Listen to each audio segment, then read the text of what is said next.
Olá, sou o professor Felipe Camargo, dou aula de Física no CEDERJ e vou dar continuidade ao cronograma de aulas e trabalharei com vocês agora o capítulo de número 16, que trata a energia mecânica e a sua conservação. Bom, antes de iniciar e falar especificamente da energia mecânica e da questão da conservação da energia, vou começar com a frase de Lavoisier, frase atribuída a ele, que disse que na natureza nada se cria, nada se perde, tudo se transforma. Bom, basicamente, essa frase nos motiva a entender os processos de transformação que ocorrem na natureza e o conceito de energia também está muito ligado a isso, Bom, basicamente a gente tem que a energia é uma grandeza física que está relacionada à capacidade da realização de alguma ação, de alguma atividade, e é uma grandeza física de natureza escalar. Vocês viram nas aulas anteriores que,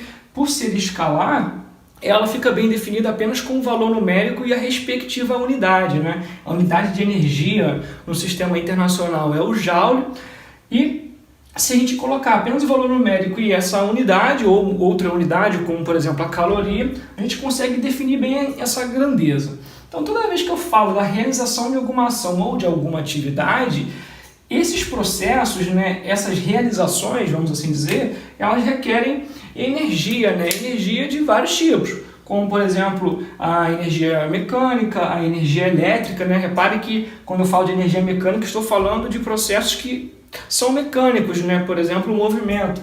Quando eu falo de energia elétrica, um processo de natureza elétrica, por exemplo, o funcionamento de uma luz, de uma lâmpada, de uma máquina elétrica, de um dispositivo elétrico. A gente tem também energia na forma térmica, energia química, por exemplo, nas baterias dos celulares, nas pilhas também.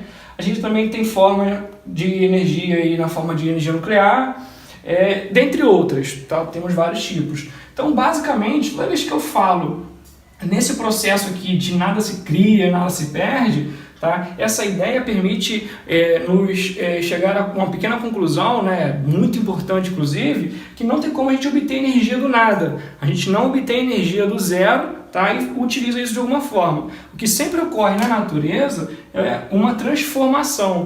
A gente sempre está transformando a energia de uma forma em outra. Por exemplo, para produzir energia elétrica nas usinas hidrelétricas, ali o processo que ocorre é o processo da conversão da energia mecânica, devido à posição que a água ocupa, junto com o movimento das turbinas. A gente está convertendo a energia mecânica em energia elétrica. Então repare que é um processo de conversão. Quando eu falo do funcionamento de uma pilha, basicamente a energia que está sendo convertida ali é energia química em energia elétrica. Então tem vários processos, então a gente sempre pensa na conversão de um tipo em outro. Só que nos processos não ocorre a transformação total, a transformação integral de um tipo de energia em outro. Por que isso acontece? Porque os processos, as máquinas, os dispositivos, eles não são 100% eficientes. Ou seja, toda vez que a gente tem um processo de conversão de um tipo em outro, ocorre uma chamada perda. Ou seja, os processos eles perdem energia. Vamos imaginar um motor de um automóvel. O motor a combustão de um automóvel, a principal função dele é, através da energia mecânica, fazer com que as rodas se movimentem, as rodas girem para o carro andar. De onde é que vem essa energia? A energia ela vem lá dos combustíveis, através das ligações químicas, que num processo que envolve ali a combustão, devido a um centelhamento e uma explosão, a gente consegue fazer com que o movimento, que o motor se movimente, Isso dá o funcionamento da máquina girante ali. Então ocorre basicamente a transformação ali de energia química, que envolve um pouquinho de elétrica e térmica também no processo, só que o motor ele esquenta, ou seja, parte de toda a energia contida ali naquele combustível, parte daquela energia é perdida na forma de energia térmica. E uma parte, que é justamente o grande objetivo do motor, uma parte é utilizada na forma de energia mecânica. Então, a primeira ideia que a gente tem que entender é que a energia está relacionada à ação e atividade, é uma grandeza de natureza escalar e os processos eles ocorrem através das transformações, sempre da energia de um tipo em outro. E não tem como a energia se converter integralmente, ou seja, 100% de uma forma para outra. Nos processos sempre vai haver aí uma perca, tá bom? Bom, e o que vem a ser então a energia mecânica, né, chamada aqui de EM? Bom, a energia mecânica ela é a energia que está associada aos fenômenos de natureza mecânica. Então, eu tenho um esqueminha aqui, isso tem no material de vocês, tá? Onde eu tenho um corpo com uma massa M a uma certa altura, uma altura que eu chamo aqui de H, do meu nível de referência, né? Pode ser aqui o solo, por exemplo. Então, aqui quando eu tenho uma altura igual a 0 e eu estou a uma certa altura, né, desse meu nível de referência. Então, temos um corpo com uma massa M e ele está inicialmente parado, está com uma velocidade zerada, nesse caso aqui. Depois de um certo momento, esse corpo começa a descer, tá? Ele começa a ganhar velocidade e ele começa a descer por esta rampa até atingir esse ponto aqui. Então, nós temos aqui um primeiro momento e num segundo momento, ele está justamente numa altura igual a 0, ou seja, ele está no meu nível de referência, ele está no meu solo, só que aqui ele possui uma velocidade. Então, repare que inicialmente ele estava parado a uma certa altura. Agora ele está numa altura igual a 0, só que ele está com velocidade. E o que ocorreu daqui para cá? Basicamente, a transformação, a transferência da energia potencial em energia cinética. Relembrando os capítulos anteriores, né, a energia potencial é aquela que o corpo ocupa, que o corpo possui, né, na verdade, devido à posição que ele ocupa, e a energia cinética, ela é a energia que está relacionada ao movimento. Então, inicialmente, nós temos aqui uma certa altura, onde, devido a essa posição que ele ocupa, ele possui uma energia potencial. Ela é uma energia potencial de natureza gravitacional, porque a gente está presente, tem ali, né, presente um campo gravitacional. Então, ele possui essa energia e, devido a algum processo ali, né, não vamos levar em consideração se tinha alguém segurando, mas devido a algum processo de transformação, essa energia ela foi sendo convertida em energia do movimento. Então, aqui ela está totalmente relacionada ao movimento, que é a chamada energia cinética. Se eu considerar esse corpo numa certa altura, que não é essa mais, por exemplo aqui, o que nós teremos nessa posição? Tá? Nessa posição também tem uma certa altura, ok? Só que um pouquinho menor do que essa, só que aqui eu também possuo velocidade. Ou seja, nessa situação, o corpo possui as duas formas de energia. Pensa de novo, aqui inicialmente ele só possui energia potencial gravitacional. Aqui ele só possui energia cinética, porque eu não tenho nenhuma altura em relação ao solo. Já nesse ponto, eu tenho as duas. Eu tenho uma certa altura, ou seja, eu tenho energia potencial e eu também tenho movimento. Eu tenho energia cinética. E o que vem a ser então essa energia mecânica simbolizada aqui por essa letrinha aqui, né? Com esse subscrito aqui é M, tá? Essa energia mecânica nada mais é do que a soma de todas as formas de energia de natureza mecânica. Então, a gente sabe que a energia mecânica vai ser a energia cinética mais a energia potencial, tá? Lembrando que na potencial eu tenho duas formas, quando eu estou falando de fenômenos mecânicos, tá? Eu tenho duas formas de energia potencial. Eu tenho a potencial gravitacional, que está relacionada ao campo gravitacional, e eu tenho energia potencial elástica, que está relacionada aos corpos elásticos. E energia cinética, tá? Que está relacionada aí ao movimento, né? Então, repare que a expressão tem a ver com a velocidade. Então, temos aqui, só recapitulando todas elas, tá? Se ficar com alguma dúvida, volta às aulas anteriores, volta os capítulos aí. Então, nós temos que a energia cinética ela é a massa vezes a velocidade ao quadrado sobre 2. A energia potencial gravitacional ela é mgh, né? Massa, gravidade e altura. E a energia potencial elástica é o kx ao quadrado sobre 2, onde esse k é uma constante restauradora ali da mola, muito chamado também de constante elástica da mola, e esse x aqui é a deformação da mola, o quanto que ela estica ou o quanto que ela comprime. Bom, onde é que a gente vai colocar isso daqui, né? A gente vai colocar isso daqui quando no processo ali, né, na questão, no fenômeno que estiver sendo analisado, tiver algo de natureza elástica, né? Uma mola, por exemplo. Então, nós temos, para entender esse capítulo, basicamente que compreender essas três formas aqui, tá? de energia mecânica, a cinética, a potencial gravitacional e a potencial elástica. E temos que lembrar também que a mecânica é a soma das duas formas, ok? Bom, e o que vai ser então a conservação da energia mecânica?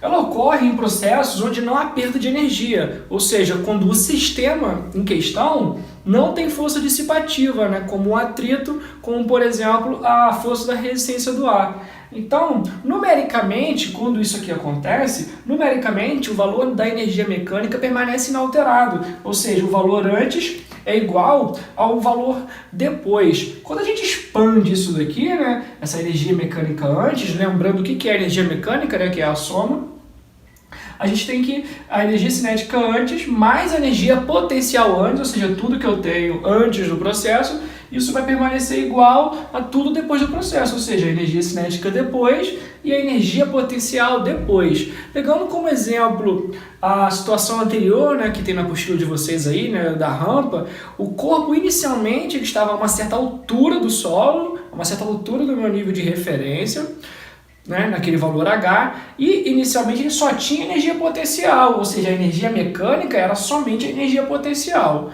Depois, essa energia é transferida para a energia do movimento e ele ganha energia cinética, até que na parte mais baixa ali, né, no ponto onde nós temos uma altura igual a zero, na parte mais baixa só tem energia cinética. Então repare que a energia ela foi convertida de potencial para cinética. Se naquele processo não tem nenhum atrito ali naquela superfície, não tem força da resistência do ar, né, nenhuma força dissipativa, se não tiver nada, toda essa energia antes ela vai ser igual a toda a energia depois, ou seja, toda aquela energia potencial gravitacional ela vai ser convertida integralmente 100% em energia cinética. Então eu posso dizer que naquela situação, qual é a minha energia mecânica, né? Então se eu só estou a uma certa altura e estou parado, eu não tenho energia cinética, eu só tenho energia potencial. Então eu posso eliminar isso daqui. Então a minha energia mecânica antes é somente a energia potencial. Quando eu estou numa altura igual a zero, né, ou seja, depois de todo o processo ali, eu só possuo velocidade, né, aquele corpo ali só possui velocidade. E a energia potencial dele vale zero. Por quê? Porque a altura ali de referência é igual a zero, né? Então se você pegar a expressão da energia potencial, vocês vão achar um valor igual a zero. Ou seja, depois do processo, ele só possui energia cinética, energia do movimento. Então, naquele caso, como não houve perda de energia, a energia se conservou, ou seja, a energia total antes é igual à energia total depois. E a gente sabe que tem a conversão integral da energia potencial em energia cinética. Mas Felipe, tá bom, se não houver, se mantém igual. Mas se houver alguma perda? Se houver alguma perda, a energia mecânica antes ela vai ser maior do que a energia mecânica depois. Por quê? Porque depois, né, já que ocorreu uma perda no processo, a gente teria que descontar um valor aqui, ó, de uma energia dissipativa, ou seja, eu teria um trabalho dissipativo, tá? Devido a uma força, como por exemplo a força de atrito, como por exemplo a força da resistência do ar. Então, a energia mecânica, quando a gente considera esse trabalho dissipativo, né, essa perca, tá? A energia mecânica antes, ela vai ser maior do que a energia mecânica depois, né, tendo em vista que se houve uma perda, né, não tem como esse valor se manter igual, tá bom? Para encerrar a nossa aula, vou fazer com vocês duas questões da apostila para reter melhor o conteúdo aí. Bom, a primeira questão é a questão de número 1, que se encontra na página 95, vou ler aqui para vocês.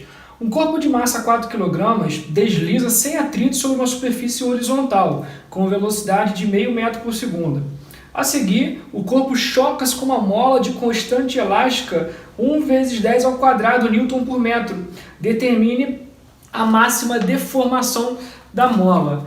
Bom, pessoal, basicamente qual é a situação aí, né? A gente tem um corpo ali que tem uma certa massa e ele vem se deslocando com uma certa velocidade, uma velocidade V, aí no valor de 0,5 metros por segundo. Esse corpo possui 4 kg de massa e ele se choca com essa mola, né? Ele quer saber a máxima deformação aí ocorrida, ou seja, quando o corpo choca-se com a mola, ele comprime essa mola, certo? Então ele quer saber qual foi o valor máximo dessa compressão. Então inicialmente essa mola estava relaxada, tá? E depois que o corpo se chocou, ou seja, depois que ele para, tá? A gente tem uma deformação aí que eu chamo aqui de X, ou seja, depois da velocidade ser zerada, ocorre a máxima deformação, e essa aqui é a nossa incógnita, né? É ela que nós temos que buscar nessa questão. O que ocorreu aqui, né, do ponto de vista da energia, né, que tem a ver aí com o que a gente acabou de estudar? Ocorreu nada mais nada menos do que um processo de conversão. Ou seja, houve aqui a transferência integral, tá, da energia cinética, energia do movimento, em energia potencial elástica, né, que ficou armazenada aqui na mola. Ou seja, é um processo em que não tem dissipação de energia, não tem perda, e a energia é convertida integralmente. Então a gente tem que a energia mecânica antes é igual à energia mecânica depois. Qual que é a energia mecânica antes? Se o corpo possui velocidade, eu estou falando de energia cinética. Então antes eu só tenho energia cinética. Depois, quando o corpo para, tá, eu tenho ali energia potencial, né, armazenada na forma de energia potencial elástica. Na verdade aqui, ó, não é nem um A, né? Aqui energia potencial depois do meu processo, tá bom? Então eu tenho que esses valores, eles permanecem inalterados. Então basta expandir as expressões e utilizar os valores, tá, que a questão nos forneceu. Então eu tenho que a energia cinética é a massa vezes a velocidade ao quadrado sobre 2. A energia potencial, tá, agora elástica, é kx ao quadrado sobre 2. E eu vou substituir os valores. Repare que a questão falou para mim o valor da massa, que é de 4 kg, falou o valor da velocidade, que é de meio metro por segundo ao quadrado, e falou o valor do K, né, que é a minha constante elástica ali, que vale 1 vezes 10 ao quadrado Newton por metro. Repare que nessa equação, a única incógnita aqui, ó, é justamente o x, né, que é esse valor da máxima deformação. Substituindo os valores, nós temos 4 vezes 0,5 ao quadrado, que vai ser igual ao K, 1 vezes 10 ao quadrado, vezes esse x ao quadrado aqui. Os dois lados dividido por 2, né? Tem aí na expressão. Inicialmente a gente já pode começar a simplificar, porque a gente tem o 2 dividindo dos dois lados. Quando eu pego um meio ao quadrado, isso vai dar 0,25. E 10 ao quadrado, isso vai dar 100. 100 vezes 1, fica o valor de 100 aqui. 4 vezes 0,25 vai dar 1.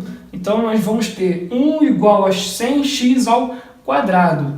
Como esse 100 está aqui multiplicando, ao colocar no outro membro da equação, ele vai com a operação inversa da multiplicação, que é a divisão.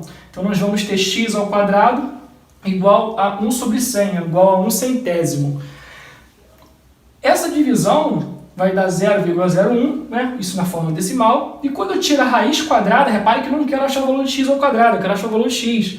Então isso aqui está x ao quadrado, eu tiro a raiz quadrada dos dois lados, então eu vou ficar com um valor aí da raiz quadrada de 0,01, raiz quadrada de 1 centésimo. Isso vai dar 1 décimo. Então x é igual a 0,1 metro, ou ainda pode estar escrito dessa forma aqui também, ó, 10 centímetros. Repare que a questão não falou se ele quer em metro ou se ele quer em centímetro. Então, para resolver essa questão, basta a gente colocar todas as unidades no sistema internacional, todas elas aqui estão, e encontrar a resposta que nesse caso vale 0,1 metro, né, equivale a 10 centímetros.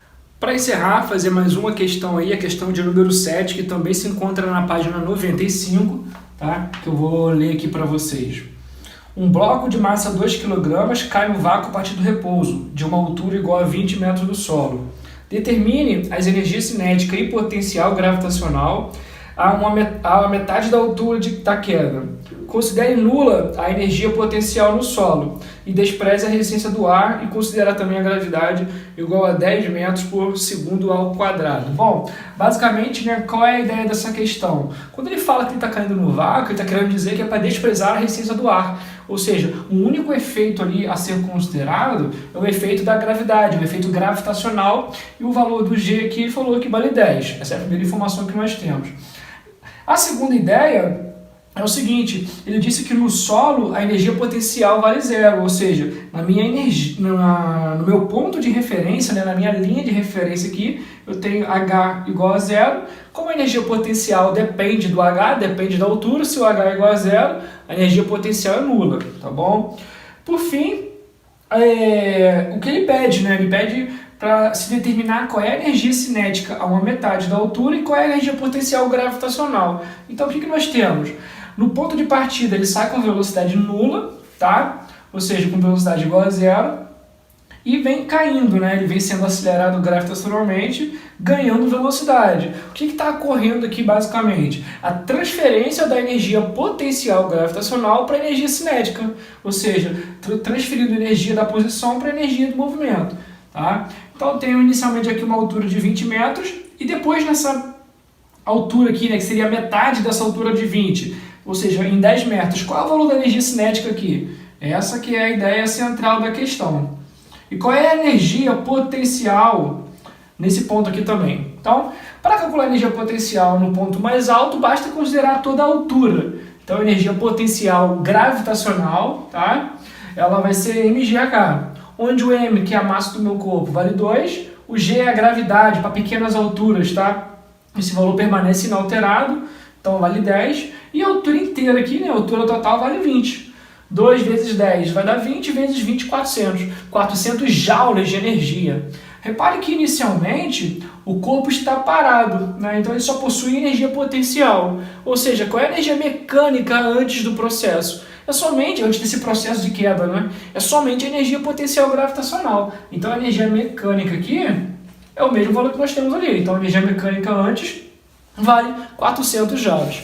Como ele pede para desprezar a resistência do ar aí, ele considera essa queda no vácuo, a gente sabe que a energia total ela vai se conservar. Então esse 400, quando eu somar tudo, ele vai ser o mesmo valor aqui, vai ser o mesmo valor aqui, vai ser o mesmo valor aqui, e também vai ser o mesmo valor aqui. Ou seja, quando eu determinar a energia potencial gravitacional aqui, o que sobrar vai ser justamente a energia cinética. Então, é isso que a gente vai fazer agora. Energia potencial nesse ponto, né, nessa altura de 10 metros, novamente mgh, onde a massa não se alterou, vale 2, a gravidade, como eu disse, não se altera para pequenas diferenças de altura, só que a altura agora é 10. Então 2 vezes 10 vai dar 20, vezes 10, 200 joules. Como eu tenho que o valor total tem que permanecer constante, né, tem que permanecer igual a 400 joules, se a minha potencial vale 200, a minha cinética vale 200 joules.